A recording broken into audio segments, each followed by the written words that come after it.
বিশ্বের কোটি কোটি ফুটবল ভক্তের কাছে নোরা ফাতেহির পরিচয় এখন একটু ভিন্ন। তিনি এমন এক তারকা যিনি নাচ, সঙ্গীত ও ফুটবল এই তিন জগৎকে একসাথে গেঁথে ফেলেছেন। 2026 ফুটবল বিশ্বকাপে নোরার পারফরমেন্স নতুন করে আলোচনায় এনেছে তাকে। তবে বিশ্বকাপের মঞ্চে তার উপস্থিতি কোনো আকস্মিক ঘটনা নয়, বরং ফুটবলের সঙ্গে তার সম্পর্ক রয়েছে বহু বছরের।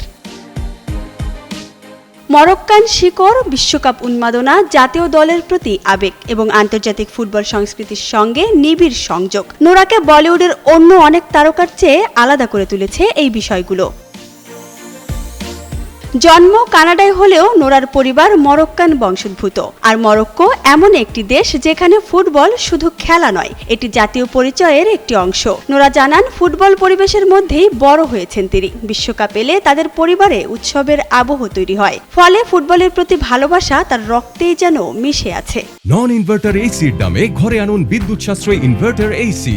এখন 1.5 ton my one inverter AC মাত্র 48,900 টাকা পাওয়া যাচ্ছে মিনিস্টার শোরুমে। নোরার ফুটবল সংযোগ চোখে পড়ে 2022 কাতার বিশ্বকাপের সময়। সেই বিশ্বকাপে মরক্কো ইতিহাস গড়ে প্রথম আফ্রিকান ও প্রথম আরব দেশ হিসেবে সেমিফাইনালে ওঠে। আর বিশ্বকাপ চলাকালে বিভিন্ন অনুষ্ঠানে মরক্কোর পতাকা হাতে দেখা যায় নোরাকে। এই অভিনেত্রী বলেন, এই অর্জন শুধু মরক্কোর নয়, পুরো আফ্রিকা ও আরব বিশ্বের।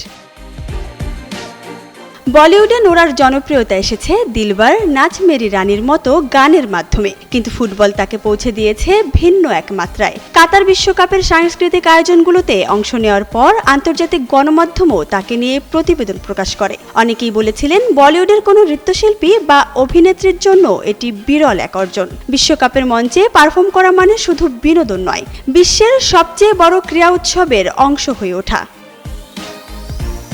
ফিফা বিশ্বকাপ 2026-এও নোরার উপস্থিতি নতুন করে আলোচনার জন্ম দিয়েছে। উদ্বোধনী ও সাংস্কৃতিক আয়োজনে তার পারফরমেন্স সামাজিক যোগাযোগ মাধ্যমে ব্যাপকভাবে ছড়িয়ে পড়ে। বিশ্বকাপের মতো আন্তর্জাতিক মঞ্চে একজন বলিউড তারকার উপস্থিতি ভারতীয় উপমহাদেশের দর্শকদের জন্যও বিশেষ গর্বের বিষয় হয়ে দাঁড়িয়েছে। নোরা নিজেও বলেছেন, বিশ্বকাপের সঙ্গে যুক্ত হয়ে তার ক্যারিয়ার যেন পূর্ণতা পেয়েছে। Isabella Isha, Jugantor news.